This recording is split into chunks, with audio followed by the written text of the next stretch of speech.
Don't judge each day by the harvest you reap, but the seeds you plant. Robert Louis Stevenson, Sastrawan, Scotland. Bismillahirrahmanirrahim. Assalamualaikum warahmatullahi wabarakatuh. Bersyukur kita kepada Allah Subhanahu wa taala kerana dengan limpah kurnia serta inayat Allah Subhanahu wa taala dapat kita bersama-sama di dalam program Bual Bicara Naratif Naib Chancellor tahun 2022.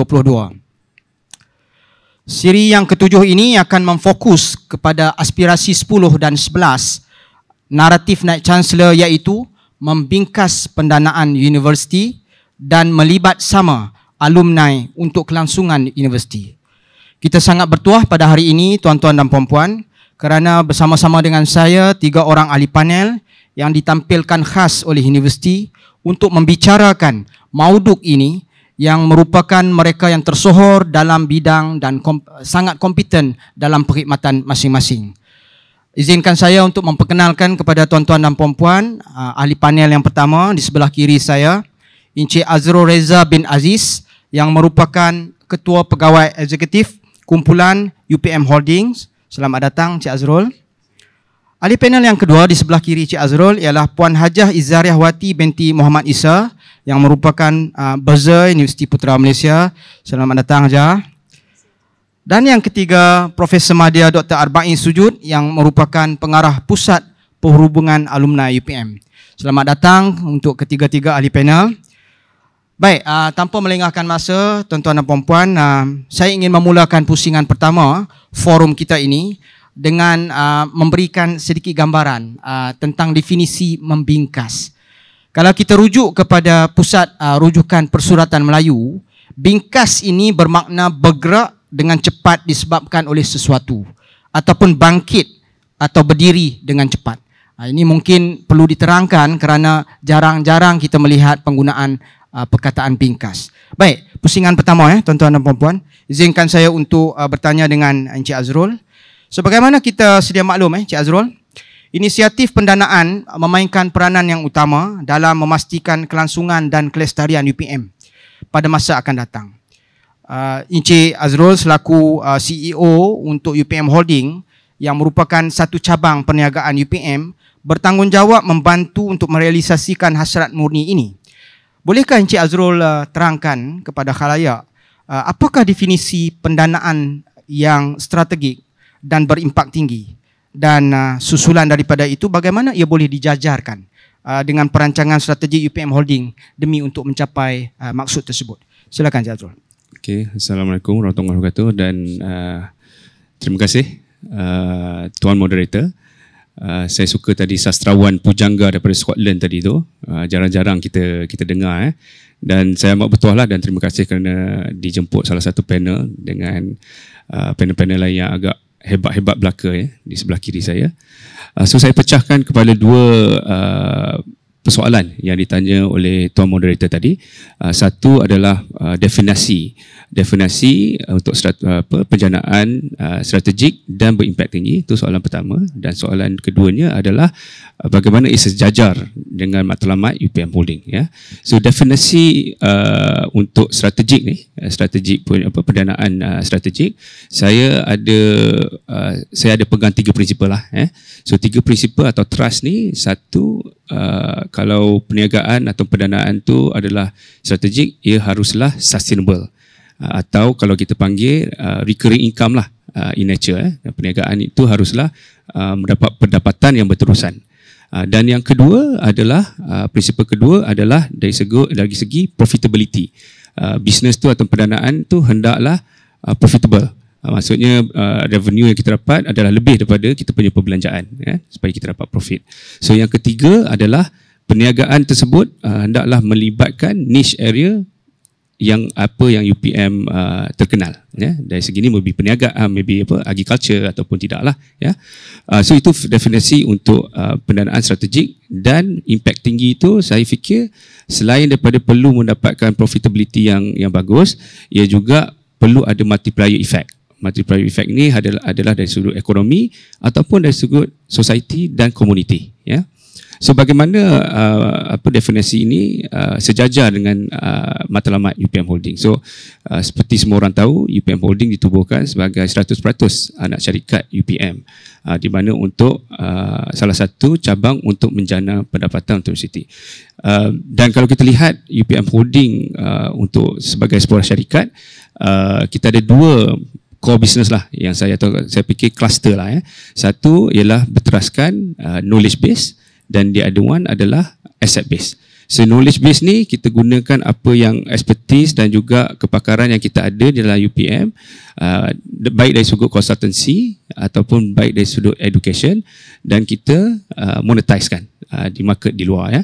Dan yang keduanya adalah asset base. So kita sebagai universiti, salah satu universiti yang mempunyai tanah yang agak luas, public university, lebih kurang maybe 3,000 hektar tanah, dan kita boleh monetize untuk pelbagai benda perkara yang kita boleh lakukan. So apa kita punya tugas adalah memastikan kedua-dua perkara tadi yang core business of UPM Holding ni boleh ataupun dapat dimonetizekan di industri-industri di luar. So maksudnya kita pakaikan expertise, kita pakaikan aset yang ada untuk kita monetize di luar daripada UPM sendiri. Ya, sekian, terima kasih. Sangat menarik huraian itu, Cik Azrul. Makna kata pendapatan ataupun penyamaan pendapatan kita harus didasarkan kepada niche area ataupun bidang tujahan universiti. Saya ingin bertanya kepada Puan Hajah, dalam matlamat kelima Pelan Strategik UPM 2021-2025 ini, memperteguh takbir urus institusi kemampanan kewangan dan amalan kelestarian hijau merupakan salah satu daripada matlamat di dalam UPM Pelan Strategik. Dalam objektif strategik kelima, dinyatakan menjanakan pendapatan untuk kelangsungan institusi. Dan di situ ada 3 KPI, Key Performance Indicators. Bagaimana Hajah boleh terangkan kepada khalayak bagaimana inisiatif-inisiatif utama di dalam objektif strategik 5 itu boleh memastikan KPI itu tercapai, dan apakah program-program ataupun aktiviti-aktiviti penjanaan yang telah dan sedang berlangsung, dan setakat mana prestasi pada masa sekarang. Silakan Hajah. Ya, terima kasih Tuan Moderator, Encik Azizi. Okey, kita sedang membicarakan tentang kelangsungan universiti, menjana pendapatan untuk kelangsungan universiti. Okey, kita kena melihat semula kepada Pelan Pembangunan Pendidikan Tinggi Malaysia 2015-2025, yang mana memang telah menetapkan strategi mempelbagaikan pendapatan bagi universiti awam. Kerana kerajaan telah menetapkan untuk mengurangkan kebergantungan universiti awam kepada dana kerajaan lah. Jadi dia meminta, maknanya Pelan itu menetapkan supaya universiti awam ni menjana lebih berdaya saing, berdaya keusahawanan untuk mencari sumber dana. Okey, dan UPM sebagai universiti pendidikan lagilah terpaksa orang kata dia berubah keadaan kita ni daripada senario ditampung lebih kurang almost 100% geran kerajaan, kita kena mencari dana lah. Dan bila universiti penyelidikan kita hanya diberikan peruntukan setakat membayar gaji pegawai tetap. Ya, dan yang selebihnya universiti kena berusaha generate income lah untuk menjana pendapatan. Atas ketetapan inilah Pelan Pembangunan PPMPT kita sebut pelan strategi yang tadi Tuan Moderator sebut, pelan strategi UPM 2021-2025, matlamat 5, objektif strategik 5, kita menetapkan untuk kelangsungan universiti. Di situ kita ada 3 KPI yang mana menjana sumber dalaman untuk memenuhi keperluan operasi mengurus, itu untuk universiti keseluruhannya, dan pada waktu yang sama kita ada KPI untuk hospital Ya, hostel, kita ada hostel pengajar yang baru dan walau bagaimanapun kerajaan memang kata yang mana boleh generate kita kena generate. Jadi kita mensasarkan juga supaya hospital menjana pendapatan juga. Dan yang ketiganya adalah secara keseluruhan. Kita bukan hanya ada mengurus saja, malah kita kena melangsungkan aktiviti-aktiviti lain. Keperluan peruntukan pembangunan, penyelidikan dan aktiviti-aktiviti pelajar dan profesional dan sebagainya lah. Okey, di sini bila ada KPI tu, inisiatif yang kita sasarkan ni perlu at least kalau tidak menyokong kepada keperluan sumber dalaman tu, sebahagiannya kita kena memastikan ada peningkatan peruntukan lah. Okey, contohnya pada tahun ini kita mensasarkan kita perlu ada 700 juta. 700 juta dan kerajaan telah meluluskan sebanyak 500 juta. 500 juta ni semua salary saja, semua emolument saja, gaji staf tetap. Maka lagi 200 juta ni kita kena cari. Jadi inisiatif ni kita asaskan kepada apa kita kata, kita telah ada satu garis panduan yang telah diluluskan oleh Lembaga Pengarah Universiti pada tahun 2020 yang mana ada 7 skop inisiatif penjanaan pendapatan yang kita boleh usahakan untuk menampung sumber dalaman yang kita perlu tadi. 200 juta yang kena cari setiap tahun lebih kurang dalam anggaran itu mengikut apa yang kita perlukan tahunan. 100 juta komponennya akan kepada yuran pelajar. Kita ada 26,000 pelajar dan kita yuran-yuran tu lebih kurang 100 juta dan kita ada sebahagiannya sedikit pelaburan dan hasil-hasil universiti. Lagi 100 juta inilah yang kita kata inisiatif tambahan. Kat sini bila dalam 7 skop tu kita menggariskan sebagaimana PPMPT tu juga dan ada satu handbook kementerian, Purple Book kita panggil kat situ, yang kata kita kena explore peluang-peluang lain. Wakaf, endowment, zakat dan pengewangan aset macam tadi Tuan Encik Azrul sebut, kita ada tanah yang luas, kita ada facility yang itu kita akan melaksanakan program-program.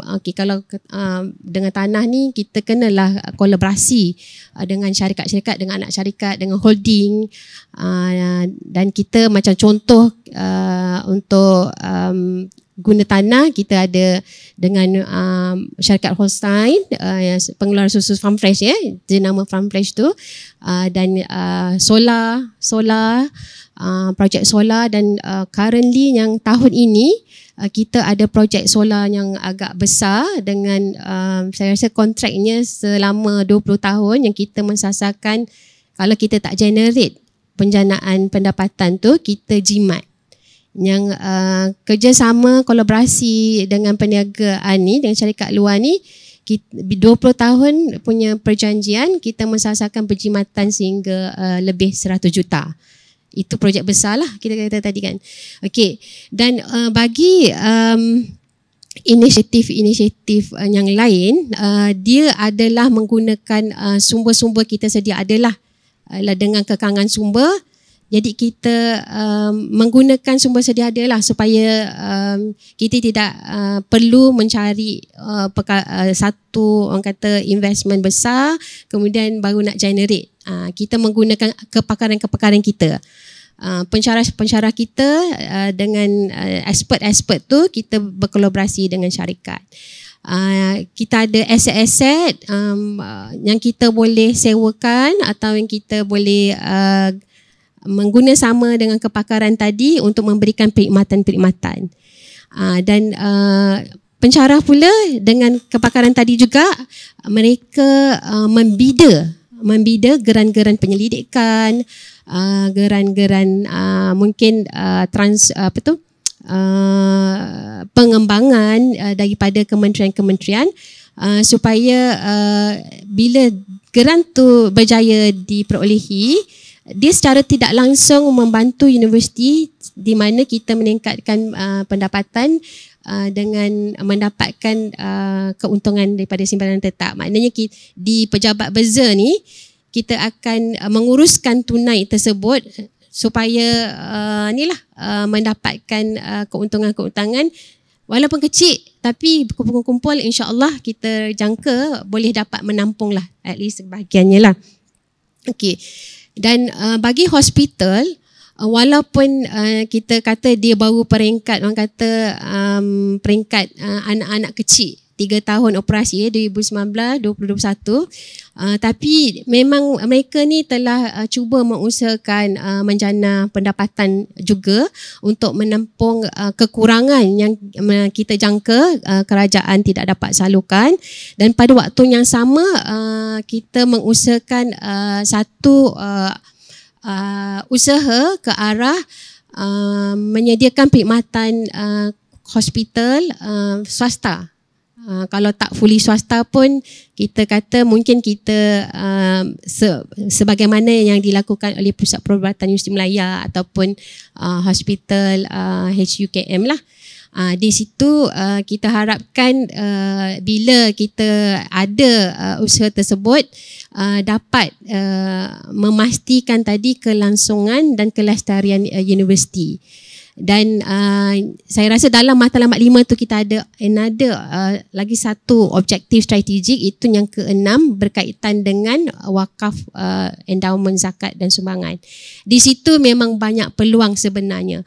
Tapi ini adalah usaha-usaha jangka panjang yang kita perlu menggembeling tenaga, kepakaran, sumber dan bekerjasama dengan syarikat luar supaya orang kata menarik pembiaya-pembiaya para dermawan untuk memberikan mungkin wakaf sumbangan endowment, win-win situation. Mereka mendapat kepakaran kita mendapatkan pembiayaan dan insya-Allah dengan itu usaha inisiatif untuk meningkatkan berjanaan pendapatan untuk kelangsungan universiti kita dapat capai.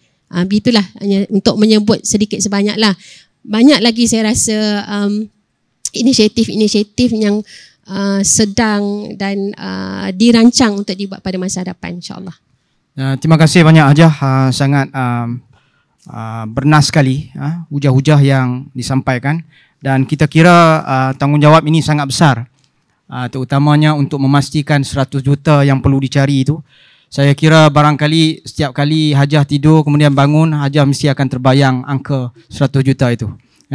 Tapi kita kena sama-sama membantulah universiti, terutamanya di pihak Beza UPM untuk memastikan kita berjaya dalam KPI ini. Kita beralih kepada Dr. Armai. Dr. Armai, alumni merupakan salah satu sumber yang penting untuk kita memastikan kelangsungan universiti. Dalam di universiti-universiti besar dunia misalnya, alumni merupakan tonggak yang penting untuk membantu universiti, bukan saja dari sudut pendapatan, menjana pendapatan, tetapi dari sudut pengiktirafan universiti itu di peringkat global. Jadi bagi memulakan soalan kepada Dr. Armai ini, elok kalau dapat Dr. Armai jelaskan sedikit konsep alumni itu sendiri. Apakah sebenarnya yang dimaksudkan dengan alumni, dan kemudian kita akan lihat kepada aktiviti-aktiviti yang telah dilaksanakan oleh Pusat Perhubungan Alumni. Silakan Dr. Armai. Okay. Bismillahirrahmanirrahim. Assalamualaikum warahmatullahi wabarakatuh. Terima kasih Tuan Moderator, Cik Azizi, ahli panel yang hebat dalam membicarakan beberapa persoalan yang diketengahkan. Untuk maksud bagaimana kita mengenal pasti dan mengenali alumni itu sendiri. Secara umum kalau kita fahami alumni itu ialah lepasan ataupun mereka yang keluar daripada satu institusi. Itu secara maksud harafiahnya. Tetapi yang paling besar yang kita harus lihat, adakah ataupun apakah yang perlu mereka laksanakan atau lakukan setelah mereka menjadi alumni? Itu perkara dan persoalan utama yang mesti mereka bawa supaya mereka apabila menyebut alumni itu, falsafahnya, hasratnya, jiwanya itu adalah jiwa alumni. Jadi saya cuba fokuskan perkataan alumni itu sendiri sudah mendukung maksud alumni itu sendiri. Satunya ialah A itu ialah amanah. apabila seorang alumni itu keluar daripada sebuah institusi, sudah pasti dia membawa amanah. Amanah untuk membawa nama baik universiti. Dalam konteks inilah, setiap alumni itu ada amanah yang besar untuk mereka sama-sama membawa nama baik universiti, untuk mengetengahkan apa yang mereka mampu, apa yang mereka lakukan. Dengan amanah inilah, mereka akan terus melaksanakan apa yang diasratkan.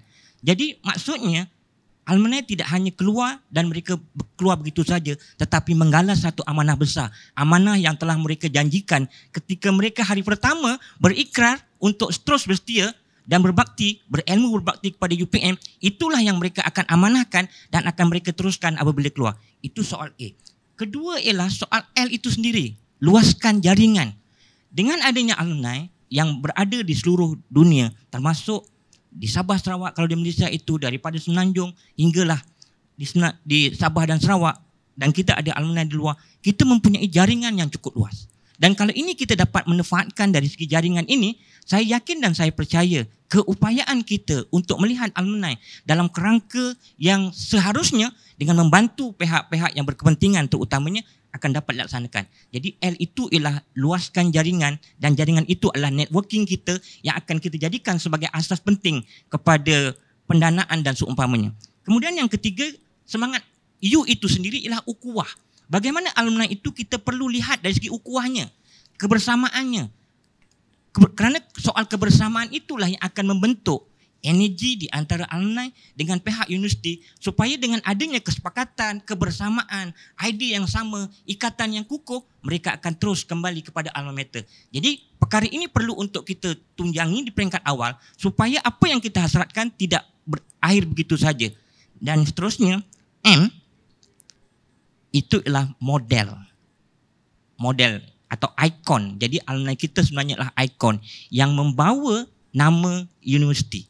Jadi dengan adanya perkara tersebut, kalau sekiranya alumni kita ini menjadi model, sudah pastilah ramai pelajar yang akan masuk untuk mengikuti pengajian di sini.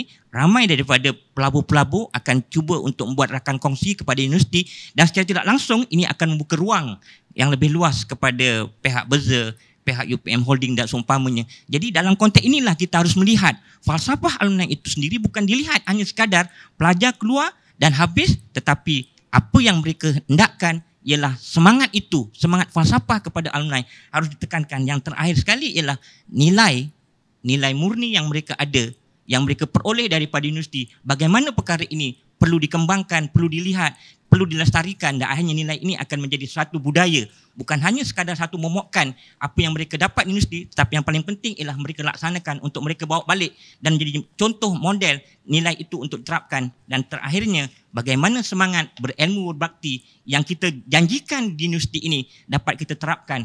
Jadi rangkuman daripada perkataan alumni sebenarnya mempunyai falsafah yang cukup besar untuk kita sama-sama kongsi, yang akhirnya alumni UPM sebenarnya membawa satu ungkapan yang cukup besar kalau mereka fahami dan hayati. Dan inilah sebenarnya aset besar universiti yang perlu kita gembling dan perlu kita gunakan secara semaksimumnya.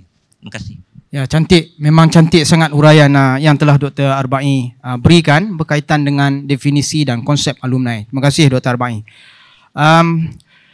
Saya ingin menarik perhatian tuan-tuan dan puan-puan. Kita sudah habis pusingan pertama dan kita akan pergi kepada pusingan kedua, dan kita mulakan dengan Cik Azrul. Kalau kita lihat Cik Azrul, entiti komersial di luar negara yang dipunyai oleh universiti, sebagai contohnya Harvard Management Company ataupun Cambridge Enterprise Innovation. Mereka mendokong soal penjanaan pendapatan kepada universiti. Jadi bagaimana pada pandangan Cik Azrul, bagaimana contoh-contoh yang berada di luar negara ini boleh teorinya dan konsepnya itu boleh diaplikasikan di UPM? Silakan Cik Azrul. Benar Tuan Moderator Encik Azizi, di mana anak syarikat yang Encik Azizi mention seperti sebelum ini memainkan peranan yang amat penting. Anak syarikat universiti lah memainkan amat penting untuk menjana pendapatan universiti. Tapi kalau kita lihat contoh yang Encik Azizi katakan tadi, contoh-contohnya adalah universiti di luar negara lah, Ivy League kan. So mereka telah menapak di di dunia ni beratus-ratus tahun. So salah satunya yang kekuatan yang mereka ada ni adalah dari segi alumni lah. Dr. Abai would be agree to that. Alumni mereka sangat kuat. Dan diorang dah sampai satu maturity sebagai satu organisasi institutions education institution yang baik. Tapi saya ambil contoh sebagai Harvard, bagaimana business model yang Harvard Management Company lakukan. So Harvard Management Company ni adalah sebuah syarikat yang dimiliki oleh Harvard University themselves, yang mana mereka menjana pendapatan menerusi endowment. I think tadi Puan ada mention sedikit pasal endowment kan. Tapi kalau di Malaysia ni kita lebih familiar dengan definisi wakaf lah kan. So wakaf ni dipanggil kalau di Malaysia wakaf korporat. So wakaf di Malaysia, wakaf korporat ni ada yang berjaya. Contohnya Johor Corporation. So Johor Corporation ni ada wakaf di mana syarikat-syarikat, anak-anak syarikat Johor Corp ni memegang sedikit percentage of shares di wakaf An-Nur dipanggil. So wakaf ni dia setiap tahun akan mendapat dividen, dan dividen tu digunakan untuk melakukan apa yang sepatutnya mandate yang diberikanlah sebagai satu institusi wakaf. So konsep yang sama I think boleh dilakukan di universiti. I think kita pun ada endowment, tapi mungkin kita boleh lihat dengan lebih lanjut tentang bagaimana endowment dan alumni itu akan boleh bergerak bersamalah dalam satu masa. Tapi kalau kita lihat pula dari segi Universiti Cambridge, dia ada company Cambridge Enterprise. So Cambridge Enterprise business modelnya agak sedikit lain, di mana Cambridge Enterprise ni dia commercialkan IP dan expertise yang ada dalam universiti. Sebagai contoh, kalau kita paling mudah kita lihat COVID-19 ni AstraZeneca daripada Cambridge kan, dia punya expertise and whatnot ya. So dari situ dia boleh commercialize, dan selain daripada itu Cambridge Enterprise ini juga bertindak sebagai sebuah organisasi financial services, di mana mereka juga melaburkan menerusi peranan mereka sebagai venture capital ataupun private equity. So di mana dia commercialize yang IP tu, diinvestkan duit yang mereka kumpulkan juga daripada public dan juga daripada alumni, dan diinvestkan daripada IP mana yang mereka fikir boleh seperti tadilah strategik dan juga berimpak tinggi lah ya. So kalau kita lihat Tuan Moderator tanya tadi, kita lihat yang mana model yang agak terdekat dengan kita. Saya fikir model yang paling dekat adalah Cambridge lah. Sebab endowment ni I think memerlukan alumni yang beratus-ratus tahun kan, and then kalau kita lihat pun dari segi, walaupun Cambridge Enterprise ni lebih dekat dengan kita dari segi business model, tetapi IP yang mereka ada dan IP kita ada agak sedikit berbeza lah dari segi maturity. Sebabnya kalau di developed country dengan developing country, of course ada sedikit perbezaan dari segi IP yang kita ada dan IP mereka ada. Tapi benda tu tak stop lah daripada kita untuk terus maju ke depan. Di mana saya fikir bagaimana kita hendak memastikan kejayaan kita di UPM Holding dan juga di universiti, memastikan kita punya collaboration dengan industri tu sangat kuat. Dari segi permulaan sebelum IP tu dibuat. Sebab kita tak nak nanti IP tu hanya ada IP saja tetapi tidak di-commercialize. So adalah sedikit baik kalau kita dapat commercialize IP tu ataupun ketahui apakah demand market tu di waktu sebelum IP tu diadakan ataupun research dibuat ya. So itulah sedikit sebanyak yang boleh saya kongsikan lah ya. Terima kasih Cik Azrul, sangat bermanfaat kerana saya fikir banyak lagi usaha yang perlu dimainkan sama ada oleh cabang perniagaan UPM ataupun sebagai UPM itu sendiri untuk memastikan bahawa dari sudut penjanaan pendapatan tersebut akan bergerak lebih lancar dan lebih maju ke hadapan selepas ini. Terima kasih Cik Azrul. Kita pergi kepada Hajah untuk pusingan kedua ini. Saya yakin dan percaya bahawa pejabat bendahari, pejabat buzzer UPM telah banyak berusaha lah untuk menjana pendapatan, dan yang agak terkini ialah penjualan nombor pendaftaran khas UPM kepada khalayak dan juga penjualan kepingan emas 50 tahun atau gold bar 50 tahun UPM. Boleh tak kalau kita dapat tahu di sini saja bagaimana prestasi kedua-dua inisiatif ini? Silakan. Okay, terima kasih Cik Azizi. Okay. Pertama sekali saya rasa yang ini adalah usaha kerjasama Jabatan Pengajian Tinggi asalnya dengan Jabatan Pengangkutan Jalan lah, JPJ, JPT dengan JPJ. So sebagai bantuan kepada universiti untuk menjadi kata daya usahawan tadilah, menjana pendapatan sendiri. Yang pendaftaran khas kenderaan ni kita telah mulai, yang kita rasmikan tempoh hari adalah mulai Oktober 2020, tetapi kita tahu yang itu zaman masa tu PKP kan. Orang nak beli kereta baru ke kita katakan.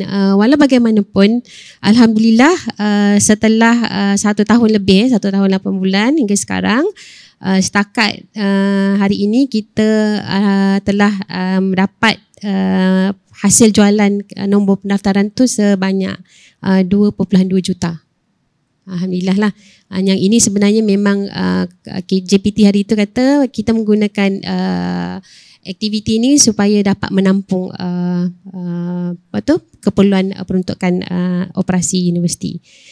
Dan walau bagaimanapun kat sini mungkin saya nak macam promo sikit lah. So kita harap tadi Pusat Pembangunan Alumni dengan Persatuan Alumni dan semua siapa-siapa yang berminat, Cik Azrul ke tim di holding tu yang masih belum mempunyai Tuan Moderator pun Cik Azizi, nombor pendaftaran UPM ni, saya memang saya dan tim pejabat besar, in fact saya rasa hasrat Naib Chancellor juga, yang hormat Datuk Naib Chancellor, belilah nombor pendaftaran kenderaan ni. Masih banyak lagi, insya-Allah boleh pilih 1 digit ke 2 digit ke 3 digit ke 4 digit dengan niat kita membantu universiti juga. Dia ada elemen kita kata sumbangan kepada universiti lah. Ya. Dan kita ada tempoh masa untuk nombor yang berbaki ini untuk dijual, sehingga saya rasa lagi 1 tahun lebih sedikit dia JPJ menetapkan 3 tahun untuk kita hold the lot yang kita ada ini. Dan kita untuk menggalakkan lagi pihak-pihak yang berminat untuk membeli nombor pendaftaran kenderaan ini, kita adakan diskaun-diskaun. Nah, semasa kita ada memberikan 30% daripada harga asal. Kemudian bila kita ada majlis-majlis besar macam hari tu majlis convocation, kita 30% tadi dah bagi kan, kita another 25, lagi 25% pula. Dan dia boleh jadi macam half lah, hampir separuh daripada harga yang kita telah wawarkan. Jadinya itulah diharapkan sekiranya yang masih lagi sesiapa yang berminat untuk mendapatkan nombor pendaftaran UPM ni, memang sangat-sangat digalakkan dan silalah membelinya lah, ya. Okey, kemudian berkaitan dengan gold bar juga, macam Cik Azizi tadi kata tadi, ini adalah cendera hati yang kita wujudkan untuk mengenang sebagai sambutan 50 tahun UPM. Masih lagi juga macam nombor pendaftaran kenderaan tadi, alumni lah kita target sebab nak ingat tu alma mater, tempat kita belajar. Jadinya yang kepengen emas ni bukan hanya sekadar cendera hati, dia ada nilai ya. Jadinya kita harapkan dengan adanya penjualan ni, kita harap bekas-bekas pelajar alumni ni membeli dan sambil tu niatkan juga sebagai semangat lah. Dan pada waktu yang sama kod lah sesak mungkin agaknya boleh jual kemudian. Okey, dari segi statusnya, sebab kita nak kata dia sebagai satu yang eksklusif, sebanyak 600 unit kita telah jual bagi tempoh Ogos 2021 ke Disember 2021 dengan penjanaan pendapatan sebanyak 210,000 lah. Okey. Kemudian fasa kedua ni bermula daripada Januari.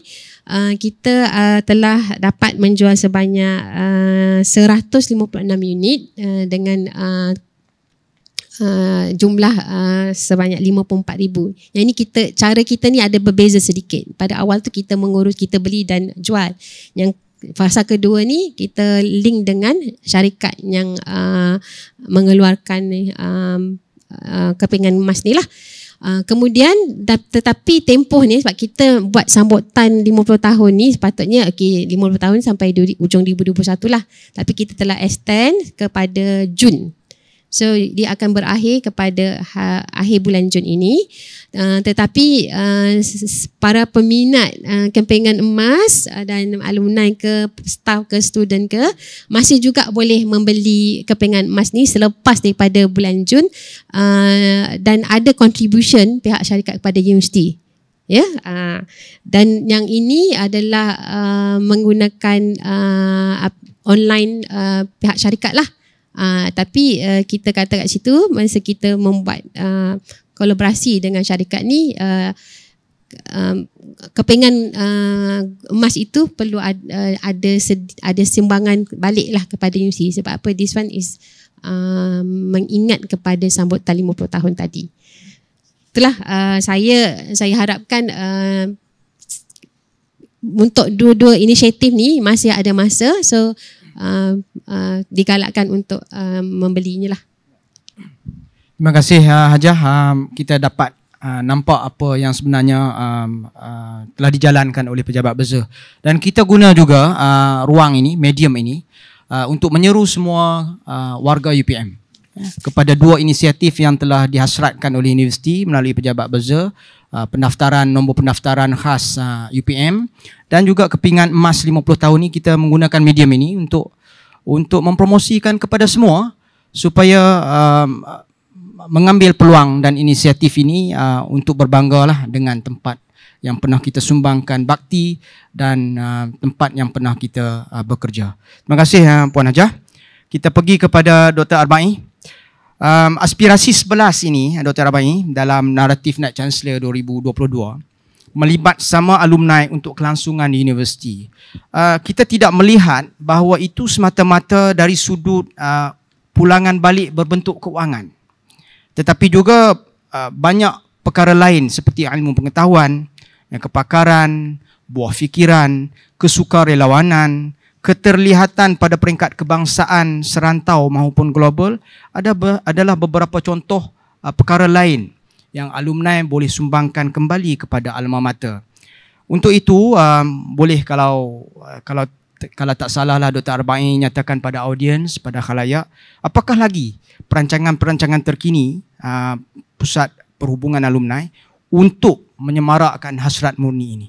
Silakan Dr. Arba'i. Okey, terima kasih Tuan Moderator, dan tentunya di peringkat awal tadi saya telah menyentuh tentang siapa itu alumni, dan alumni sebenarnya ialah aset penting kepada universiti, ya, yang kadang-kadang kita terlupa dan terabai begitu sahaja. Kita melihat bahawa alumni itu apabila mereka telah keluar, mereka tidak ada kaitan ataupun tidak dikaitkan. Tetapi dengan inisiatif ataupun dengan melibat sama alumni sebagai kelangsungan universiti, maka ini satu perkara yang perlu untuk kita sambut para alumni di luar sana, untuk kita sama-sama kembali kepada alma mater sebagai salah satu daripada sumbangsih kita kepada universiti. Dan sebagaimana nyatakan, apabila sebut tentang alumni, sumbangannya bukan hanya sekadar keuangan saja, tetapi kepakaran, keterlibatan mereka dalam bidang-bidang keusahawanan, dalam bidang kesukarelawan dan sebagainya. Itu salah satu daripada perkara yang mungkin dapat membantu universiti dan meningkatkan nama universiti khususnya. Sebagaimana dinyatakan oleh Hajah tadi, untuk kita menyokong dan Pusat Perhubungan Alumni serta Persatuan Alumni sentiasa bekerja erat dengan pihak Berza untuk memastikan alumni yang jumlahnya ramai, dan kita ada database yang khusus untuk alumni yang kita memang mewar-warkan segala aktiviti yang berkaitan dengan UPM. Sekurang-kurangnya kalau mereka tidak menyumbang tetapi mereka menyokong apa yang dilaksanakan oleh UPM, peringkat awal mereka tahu apa yang dilakukan oleh UPM, akhirnya mereka akan cinta dan mereka akan terlibat. Tapi kalau mereka tidak diwar-warkan, mereka tidak diberitahu apa yang dibuat, bagaimana mungkin mereka untuk nak bersama-sama kita? Jadi perkara utama yang mesti kita tangani ialah bagaimana universiti untuk melibat samakan alumni itu dan dalam waktu yang sama untuk mewar-warkan alumni yang telah pun menyumbang dan akhirnya rakan-rakan yang lain yang saya katakan tadi rangkaian itu akan bersama-sama juga untuk terus. Jadi kalau kita hanya tertumpu kepada satu-satu kelompok alumni saja, maka itu tidak mungkin akan dapat membuat satu jaringan yang lebih luas yang akhirnya untuk nak menarik kepada satu program ataupun satu-satu sumbangan yang lebih bermakna. Jadi dalam konteks ini, Pusat Perhubungan Alumni misalnya, kita mengadakan satu program apa yang dinamakan sebagai Mekar. Ya, Mekar iaitu mengambil kenangan alumni reunion. Jadi maknanya untuk kita memastikan bahawa alumni datang ke alma mater kepada UPM dan mereka Pusat Perhubungan Alumni dan Persatuan Alumni sebagai urus setia. Dan ketika mereka hadir ataupun membuat reunion, mereka akan membuat satu sumbangan.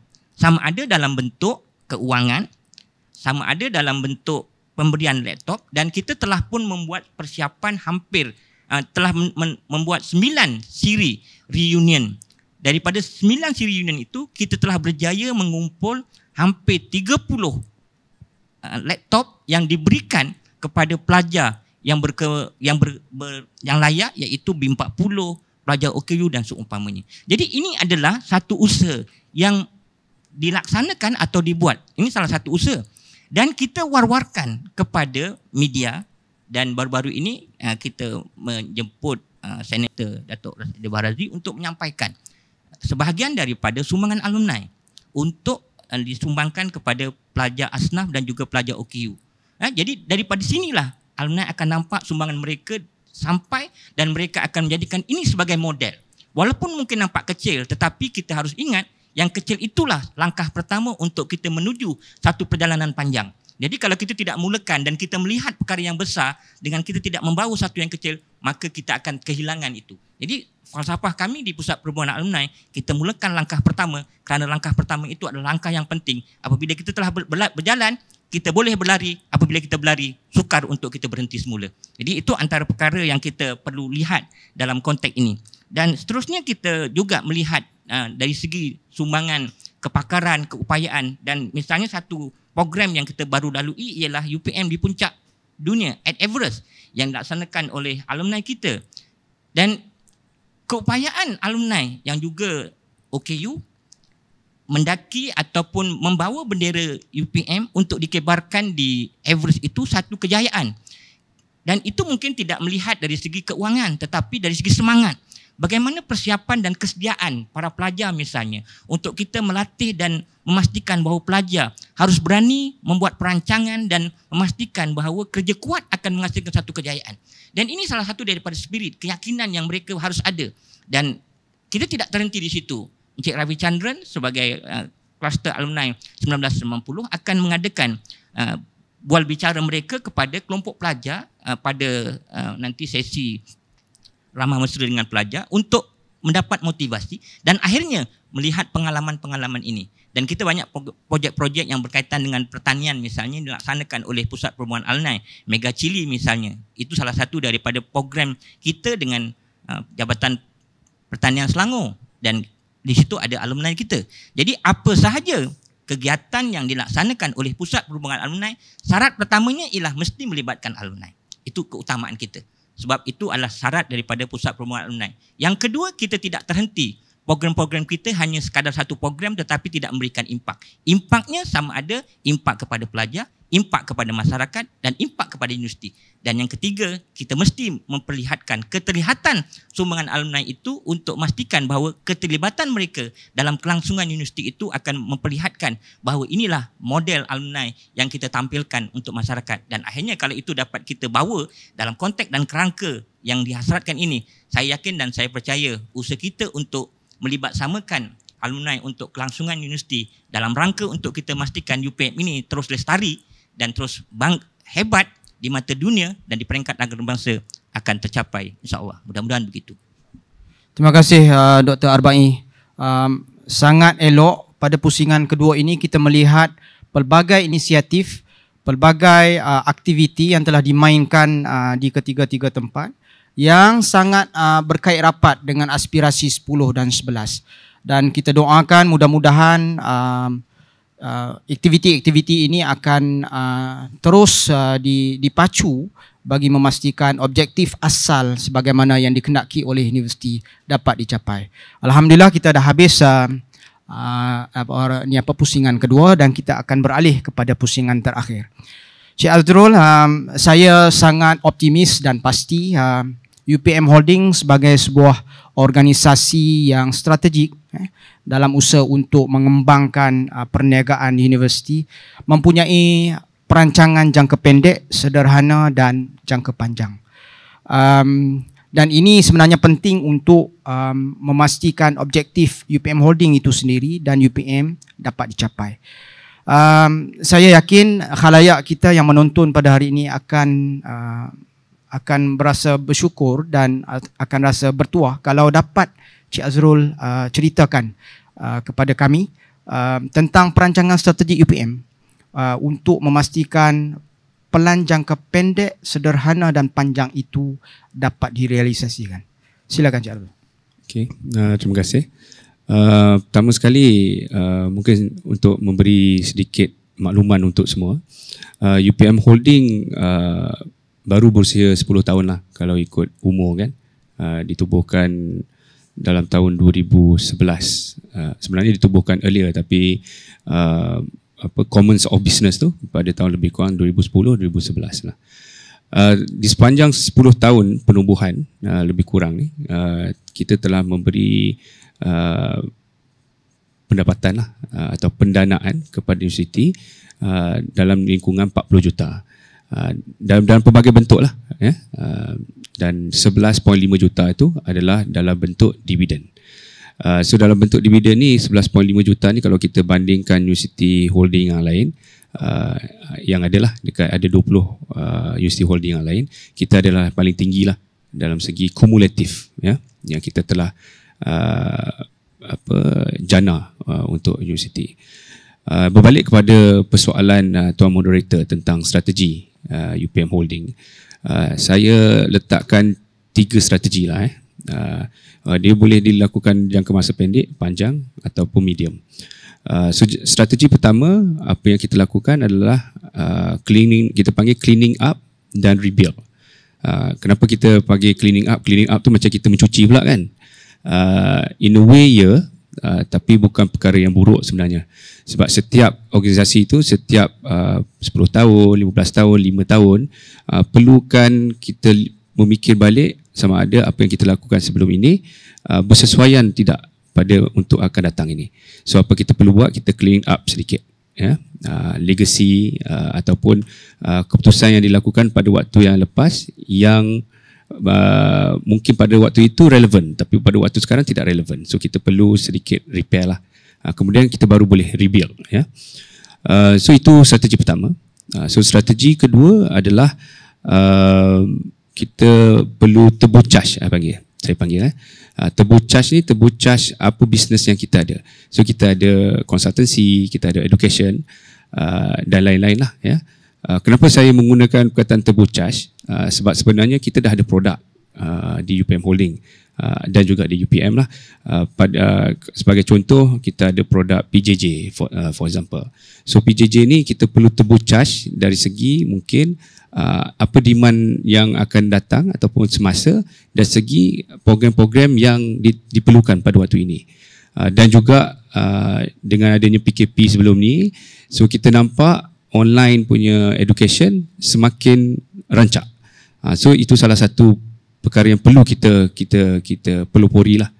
So di situ yang saya nyatakan turbo charge, kita letak lagi sedikit booster kepada bisnes apa yang kita ada. So itu strategi kedua. So strategi yang ketiga adalah untuk menubuhkan satu signature business, saya panggil. So kenapa signature business ni? Kalau saya bagi contoh university holding yang lain, contohnya UM Holding. So UM Holding ni kalau kita fikir je UM Holding, mesti kita associated kan dengan medical center. Sama juga dengan UKM Holding ataupun UKM. So mesti kita ada medical center yang sangat dikenali oleh orang ramai lah. Sebagai contoh, kalau UiTM pun UiTM Holding pun agak famous dari segi bisnesnya. Kalau kita cakap UiTM Holding adalah solar farm. So sekarang ni mereka ada, saya fikir ada 100 megawatt solar farm. Semalam pun baru ada news keluar 50 megawatt di Pahang. Ya. So itu yang saya nak lakukan di UPM Holding, di mana UPM Holding ni dia ada signature business. So signature business ni hendaklah strategik seperti yang kita bincang pertama tadi, di mana ada kaitannya dengan tunjak ataupun niche yang kita ada di UPM. Ya. So satu business yang kita tengah lihat sekarang ni, pelopori adalah forest rehabilitation, ataupun kita panggil dalam bahasa Melayu ni ladang hutan lah. So kalau kita lihat banyak isu-isu sekarang ni, kebakaran hutan, illegal logging, masalah banjir, itu sebabnya hutan telah digondolkan. So apa kita boleh buat? So kita boleh replant balik. Mungkin setengah pihak menyatakan bagaimana kita membuat pendapatan, tapi sebenarnya boleh. So kita boleh menanam semula pokok-pokok tersebut ataupun membuat agriculture plantation di forest, MD2 dan sebagainya lah, ya. So dari situ, itu salah satu bisnes yang kita fikir yang boleh direlatekan dengan niche market yang kita ada, niche produk yang kita ada ataupun expertise yang kita ada di UPM, ya. So itu yang ketiga. So ada 3 strategi lah yang saya telah kongsikan.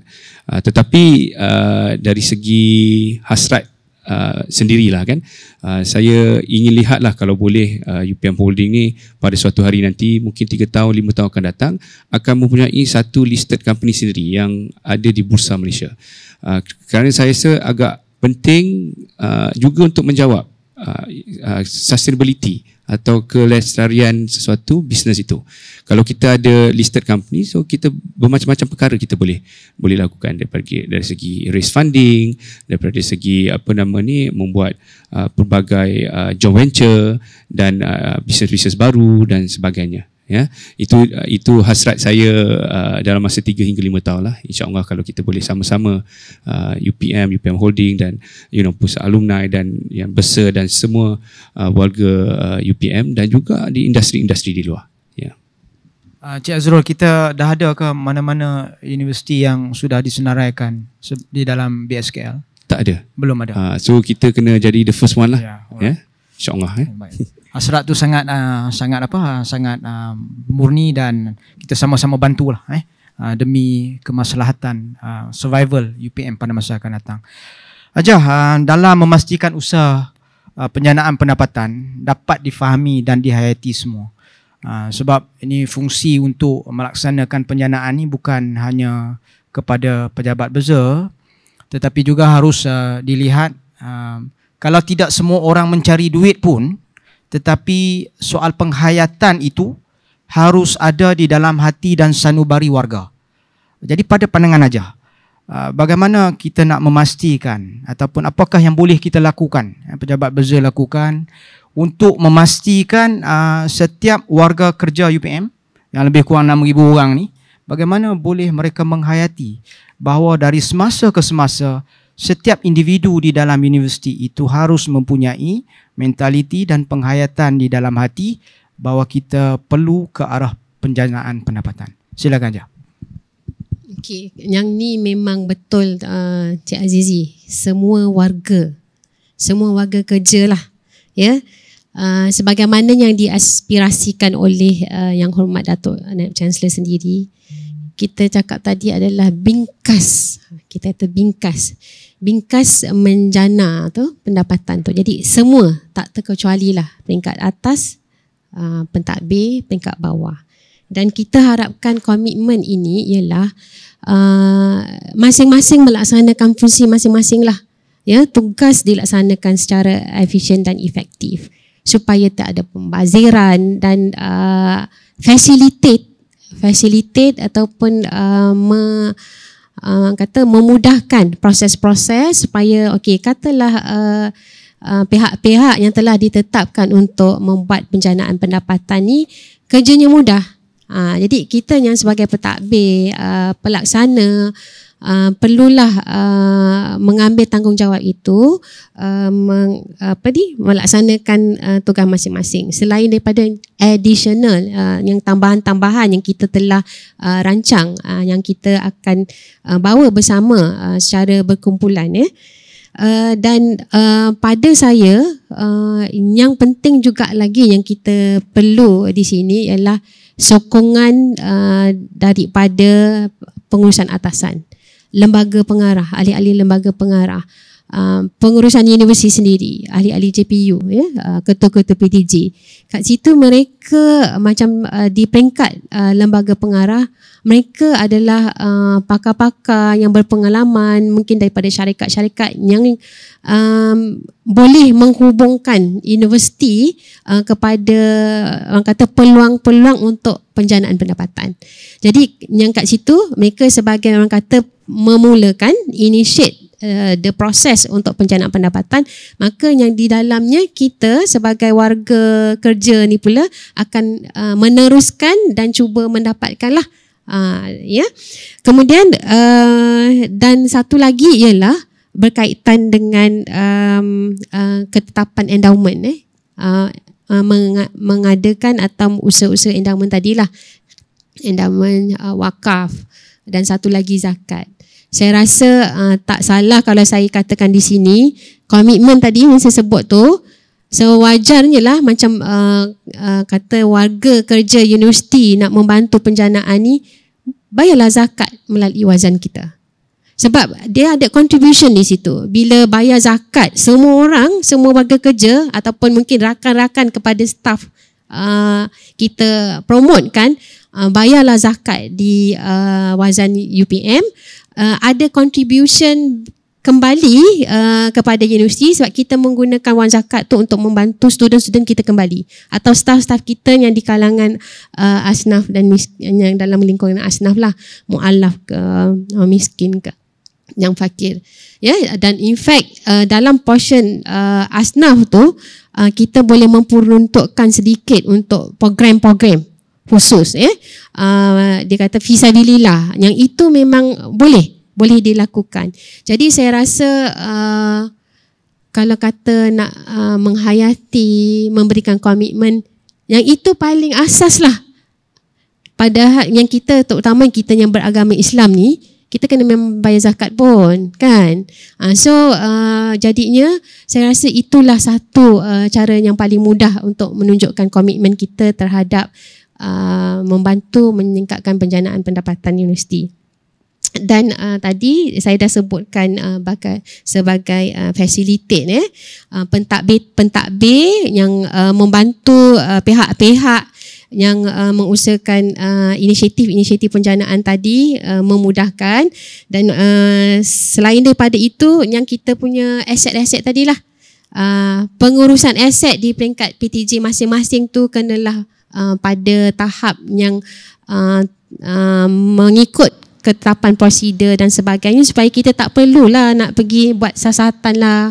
Dan maknanya itu adalah masa yang bernilai lah. Sepatutnya kita boleh menggunakan masa untuk mungkin menjana pendapatan punya aktiviti. Tetapi bila pengurusan aset ni tidak dilangsungkan dengan baik, perlu ada kehilangan dan perlu membuat pelaporan-pelaporan dan menumbuhkan jatuhan jatuhan kesihatan, tak berkesan dan tak efisien lah kita punya proses itu.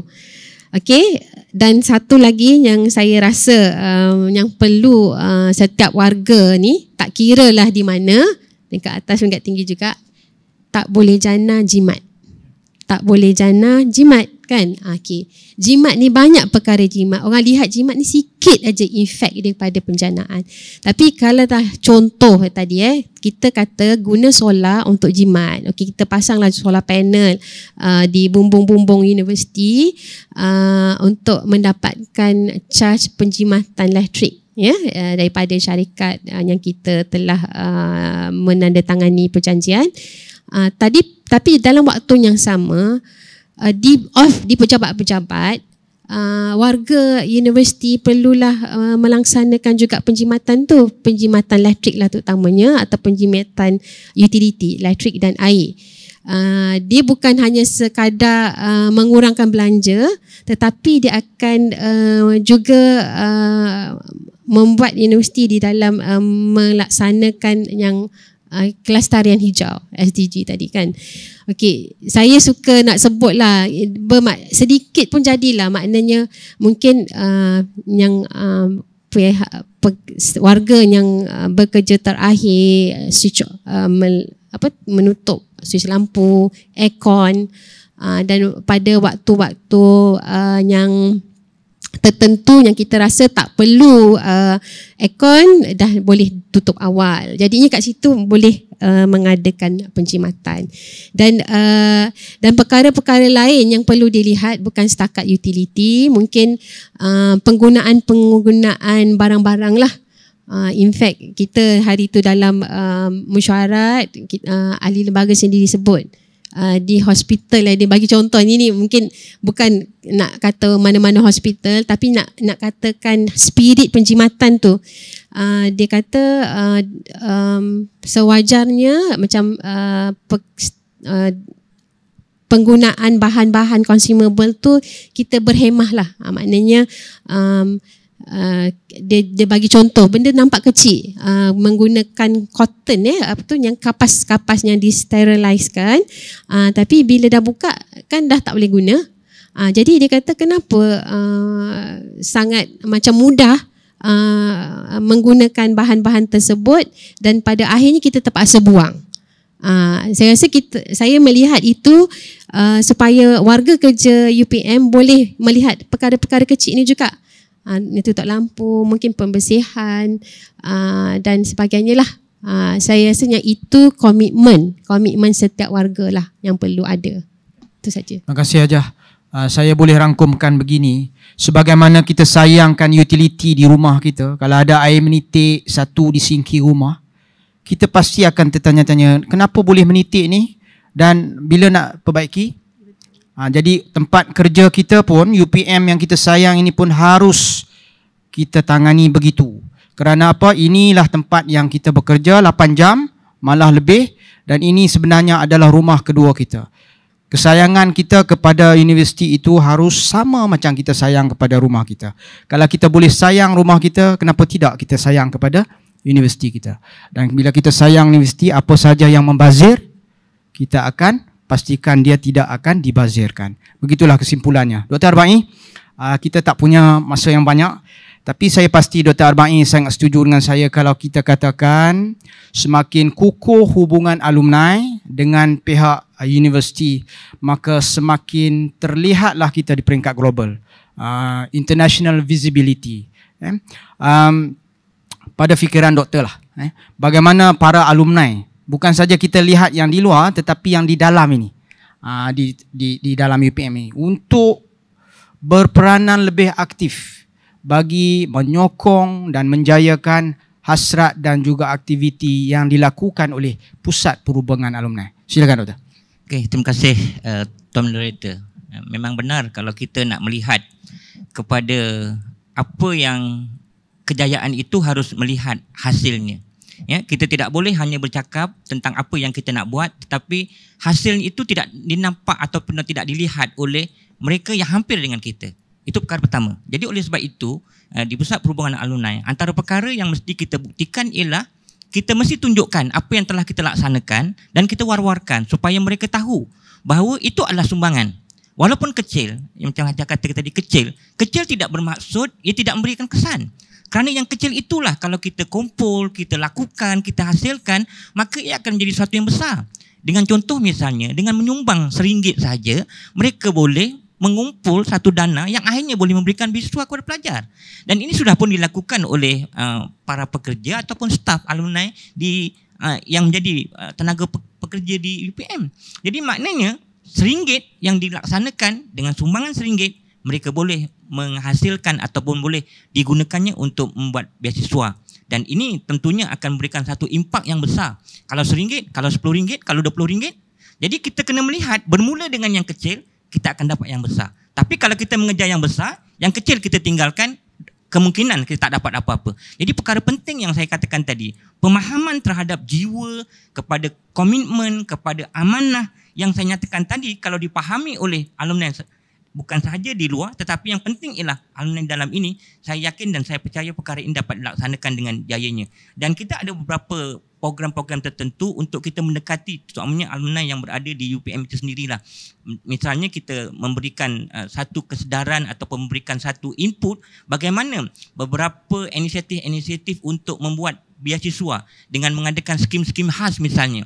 Melalui perkumpulan, mereka cari 30 alumni, seorang RM10, mereka boleh menghasilkan satu beasiswa. Dan kita telah berjaya menghasilkan lebih daripada 20 beasiswa yang dilaksanakan dan diusahakan oleh kelompok-kelompok ini, terutamanya daripada staf alumni sendiri yang bertugas di UPM, sambil mereka mencari rakan-rakan di luar untuk kita bawa.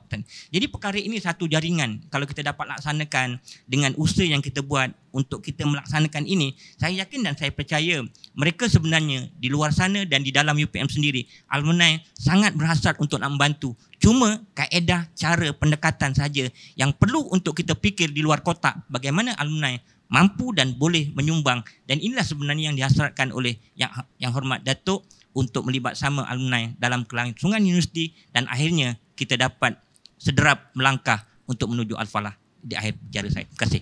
Terima kasih Dr. Arbain. Cantik sekali dia punya pengakhiran tu. Sederap melangkah tu. Kita dah habis pusingan ketiga, bermakna kita sudah habis untuk sesi bual bicara pada kali ini. Dapat saya rumuskan daripada ketiga-tiga pusingan ini, tuan-tuan dan puan-puan, bahawa universiti sedang berusaha keras, berusaha dengan bersungguh-sungguh, dengan iltizam yang tinggi untuk mengukuhkan aspirasi 10 dan 11 ini, iaitu membingkas pendanaan universiti dan melibat sama alumni untuk kelangsungan universiti. Dan saya kira banyak lagi kerja yang perlu kita lakukan, banyak lagi usaha yang perlu kita lakukan.